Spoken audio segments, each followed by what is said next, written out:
اي راجل عجوز يقول لك انت زي ابني، اي راجل عجوز يقول لك انت زي ابني، قول له كص امك على كص ام ابنك. ابنك مين ابنك مين يا راجل يا عرس؟ وانت تعرف ربنا اصلا؟ ماشي، لان هما عواجيز كتير جدا، انا اسف طبعا على الفاظ، بس عواجيز كتير جدا بتنصب عليك بكلمة انت زي ابني.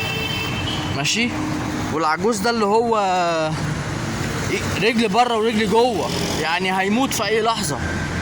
بس دول بقى الناس الجبابرة اللي هم العواجيز دي، الناس الجبابرة، الناس اللي ما بترحمش حد.